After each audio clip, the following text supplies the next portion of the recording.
अस्सलाम वालेकुम इमरान साहब। यार बहुत गर्मी है यार आज।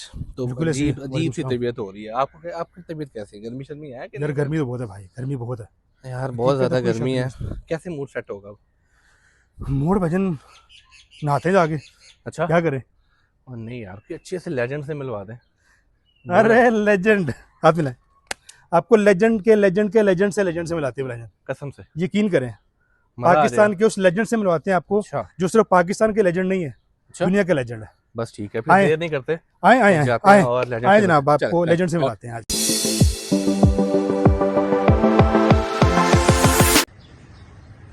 So let me show you the legend.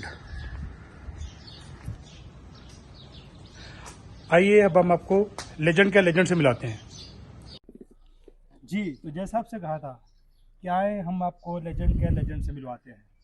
तो आइए जनाब, टाइम ख़त्म हो जाता है, लेजेंड हमारे पास हैं। हम आपको उस लेजेंड से मिलवाते हैं जो कि सिर्फ खाली पाकिस्तान के लेजेंड नहीं है, पूरी दुनिया के लेजेंड है। इन्होंने अपना सफ़र जो है वो ज़ीरो से स्टार्ट किया था।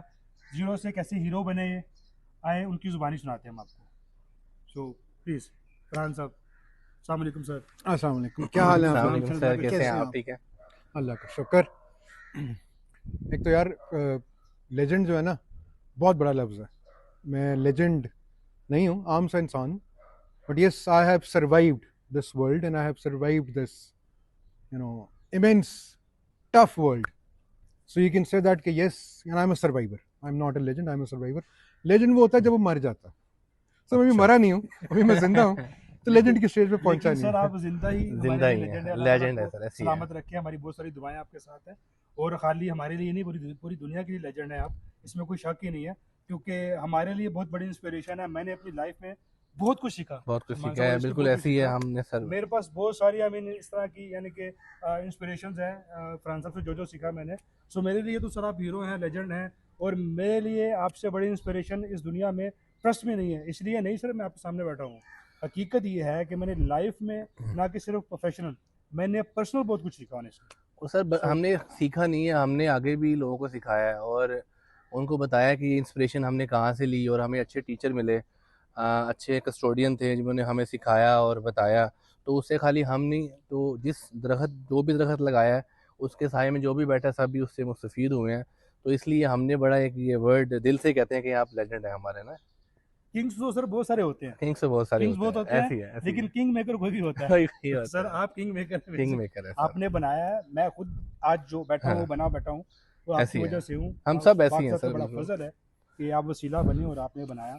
अल्हम्दुलिल्लाह आज बने बैठे हैं। तो सर मैं चाहता हूँ, हम चाहते हैं बेसिक कि आप अपनी लाइफ स्टोरी, अपना जो करियर है वो कैसे जीरो से स्टार्ट किया, क्या क्या हर्डल्स आपने फेस की लाइफ में, और किस तरह से आपने अपना वो जर्नी स्टार्ट किया, और कैसे आज आप यहाँ तक पहुँचे। तो प्लीज़ सर वो आप अपनी ज़ुबानी सुनाएं, ताकि यूथ और जितने भी यंगस्टर्स हैं वो आपसे इंस्पिरेशन लें और अपनी स्टोरी वो खुद बनाएं। क्योंकि हमेशा मेरा मानना यही है कि हमेशा स्टोरी ही बिकती है। सो अपनी स्टोरी बनाएं, क्योंकि story is very important for everyone. तो sir please sir, describe about yourself, कि कहाँ से स्टार्ट किया और कैसे किया आपने। थैंक यू सो मच यार, आप for your kind words. Thank you sir, I am thank you. Honoured. I really value your thoughts, और मैं दिल से रिस्पेक्ट करता हूँ, क्योंकि इज़्ज़त सिर्फ अल्लाह ताला की सर ज़ात की है, थैंक यू सर। हज़रत मोहम्मद सल्लल्लाहु अलैहि वसल्लम की है, और मौला अली की है। बाकी तो बेशक सर, हम सब खाक के ज़रे। बेशक ऐसी है सो सर। अल्लाह ताला की इनायत है और करम है कि जी हमने ज़िंदगी में कुछ कर लिया। सो बड़ी देर बाद मुझसे ना किसी ने ये सवाल किया है, काफ़ी देर हो गई है। सो काफ़ी फ्लैशबैक आता है स्टार्टिंग फ्रॉम, जैसे आप लोगों ने कहा कि जी आप हमारे लिए एक मसले आ रहे हैं, उसी तरह मेरे लिए भी ज़िंदगी में कुछ लोग मसले आ रहे हैं। स्टार्टिंग ऑफ विद फ़हीम खुंद साहब होते थे, ब्रिटिश अमेरिकन टबैको के डायरेक्टर्स। बख्तियार तूर साहब होते थे। सो ये वो दो साहिबान थे जिन्होंने मुझे इनिशियल टाइम्स पे डेवलप किया। अच्छा, माशाल्लाह। मेरे वालिद साहब के दोस्त थे, बड़े थे मुझसे उम्र में काफ़ी। सो इन दोनों साहिबान ने मुझे डेवलप किया, मुझे बेसिक ऑपरेशंस, ज़िंदगी के ऑपरेशंस, काम के ऑपरेशंस, अच्छी बातें, बुरी बातें, मुश्किल बातें, आसान बातें, ये सारी सिखाई। मैं ज़िंदगी भर इन दोनों का मशकूर रहूँगा। इन्होंने मुझे सिखाया कि अच्छा यार, सिखाने के भी तरीके होते हैं। जो मैंने तरीका सीखा इनसे, तो आज तक मैं फॉरवर्ड करता हूँ। रियल लाइफ एग्जांपल्स, जो ज़िंदगी की असल ट्रू मिसालें होती हैं ना, वो जो आपको सबक देती हैं और आपको जो मशले राह बनती हैं और जो आपको रास्ता दिखाती हैं, वो किताबें नहीं सिखा सकती। किताबें ज़्यादातर आपको थ्योरी सिखाएंगी, प्रैक्टिकल जो है ना वो ज़मीन सिखाती है आपको। सो मेरी ज़िंदगी में दो इम्पॉर्टेंट लोग इनिशियल में, ठीक है। फ़हीम खान साहब और बख्तियार तूर साहब, इन्होंने ठीक है। मुझे खड़ा किया।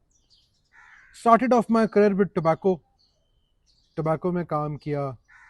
टोबैको में काम करने में मैंने समझा कि अच्छा जी, सड़क के ऊपर एक खोखे वाले की अहमियत क्या है।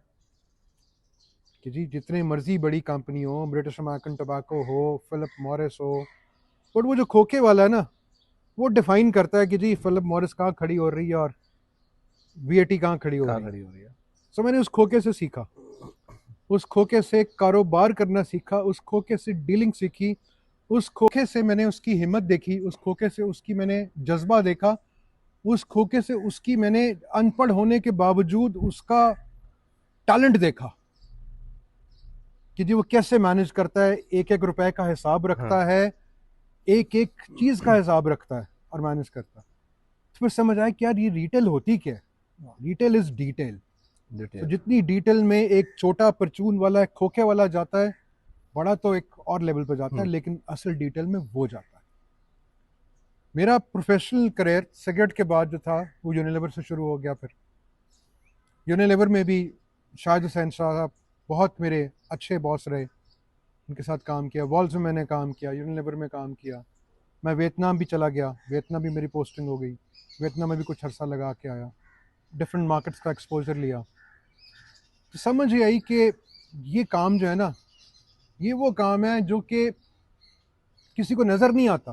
Sales is a thankless job, but sales ही वो कंपनी है जो कंपनी को चलाती है। और जिस दिन किसी को, सेठ को या बिजनेस ओनर को चीज़ समझ आ जाती है कि सेल्स क्या चीज़ है, उस दिन उसकी कंपनी एक्सेल करती। नहीं तो लोग ज़्यादा फाइनेंस पे, मार्केटिंग पे, एचआर पे फोकस रखते हैं। सेल्स कहते हैं कि यार सेल्स वाले ही है ना, इनको क्या करना, बस चलते जा रहे। लेकिन सेल्स वाले जो होते हैं ना, वो कमाई वाले जो बच्चा होता है ना, वो सेल्स वाला ही होता है। तो सर आपका कहना ये है कि फुकदान यहाँ पे है कि लोग स्टोर्स पे तो पैसे लगाते हैं, लोग मार्केटिंग पे लगाते हैं, लोग स्टॉक पे लगाते हैं पैसे, बट अनफॉर्चुनेटली लोग उस स्टाफ पे इन्वेस्टमेंट नहीं करते जो कि मेन लीड कर रहा है। एब्सोल्युटली। देखें, मैंने अरबों की फैक्ट्रियां लगाई, मैंने टॉप लाइन डिजाइनर्स रखे, मैंने टॉप बंदा फाइनेंस का रखा, फुल चार्टर्ड अकाउंटेंट और सब कुछ समझने वाला, एक एक रुपये को मैनेज करने वाला। उसके बाद मैंने एक बहुत ही क्वालिफाइड, फॉरेन क्वालिफाइड एचआर का बंदा रखा। लेकिन जब सेल्स की बारी आती है ना, तो अगला ठुस करके बैठ जाता है कि नहीं यार, सेल्स में क्या करना है यार, लोग मिल जाते हैं, लगा लेंगे, चला लेंगे। कॉस्ट कटिंग पे रखो यार।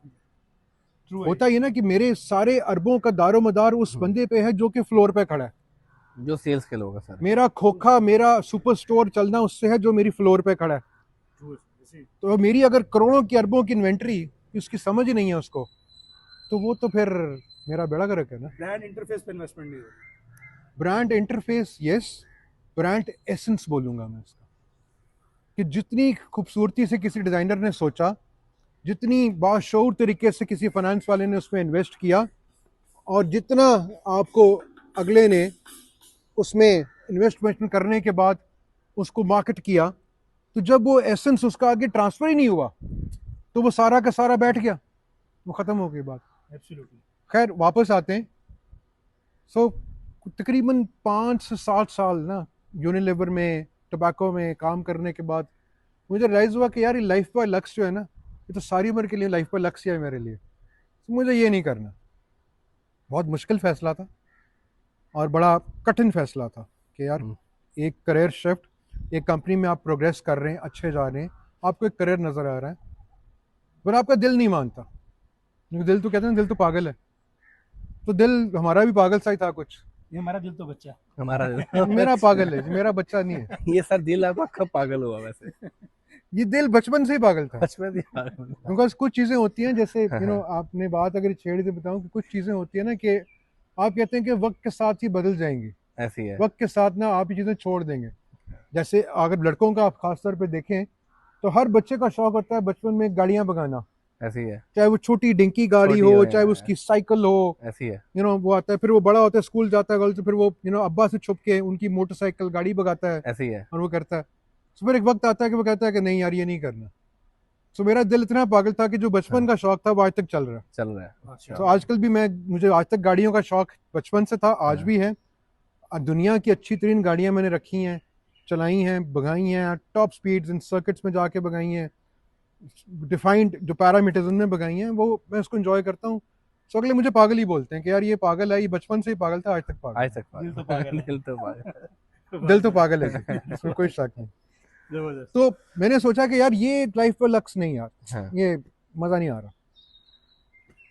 सो एक अपॉर्चुनिटी निकली लीवाइज में, हम्म, तो लीवाइज मैंने अप्लाई किया, हो गया। I was the first national sales head for Levi's, और मेरे पास फ्रेंचाइज और सेल्स के ऑपरेशन थे।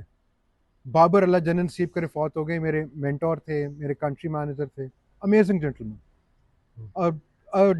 वेल ऑफ नॉलेज, इस किस्म का आदमी था। उस बंदे ने ना मुझे कॉर्पोरेट से ना अपैरल में शिफ्ट किया। आई स्टिल रिमेंबर बाबर के अल्फाज के, यार तुम हो तो स्ट्रीट स्मार्ट, बट यार ये कपड़ों का काम जो है ना बड़ा फ़र्क होता है, ये ना इसमें ना आपको घुसना पड़ता है। मैंने कहा जी जब फैसला कर लिया तो फिर ना आगे ना देखना ना पीछे देखना है। मैं घुस गया, मैंने डेनिम बनाना सीखी, मैंने निट्स बनाना सीखी, मैंने टॉप बनाना सीखी कि बनती कैसे है। क्योंकि मेरा एक चीज़ मानना है जो कि मैं हर किसी को कहता हूँ, चाहे वो सेल्स का हो, मार्केटिंग का हो, फाइनेंस का हो, कि यार प्रोसेस को समझो। चाहे वो सेल्स का प्रोसेस है, चाहे वो मार्केटिंग का प्रोसेस है, चाहे वो फाइनेंशियल प्रोसेस है, हायरिंग प्रोसेस है, सोर्सिंग प्रोसेस है, dig deep, dig down into the process, understand the process. जब आप प्रोसेस को समझोगे तो फिर आपके रिजल्ट्स आएंगे, और आपको समझ आएगा कि यार मेरा प्रोसेस कहाँ से डिविएट हो रहा है, वो अपने पैटर्न पे नहीं जा रहा, मुझे कैसे रीलाइन करके अपनी सक्सेस को पूरा करना। Very important. खैर मैंने सीखी, फिर सीखी ऐसी कि अगर लोगों को याद हो, 2007 की बात का मैं कर रहा हूँ, 6-7 में सबसे पहला फ्लैगशिप स्टोर लीवाइस का, owned and operated in a country like Pakistan और आपके रीजन में, वाज MM आलम रोड पे, राइट ऑपोजिट जूक। जो हमने स्टोर बनाया था ना, तो लोग बड़ा परेशान हुए थे कि यार इतना बड़ा स्टोर, 6-7 में कोई इतनी ज़्यादा दुकानें नहीं होती थी आपके पास in a market like MM Alam road का जो MM आलम स्ट्रक्चर पे। है। जब हमने पहला स्टोर बनाया, हमने ग्राउंड पे लीवाइस रखा, नीचे डॉकर्स रखा, तो लोग परेशान हो गए कि यार इसमें क्या करेंगे, सिर्फ जीने बेचेंगे।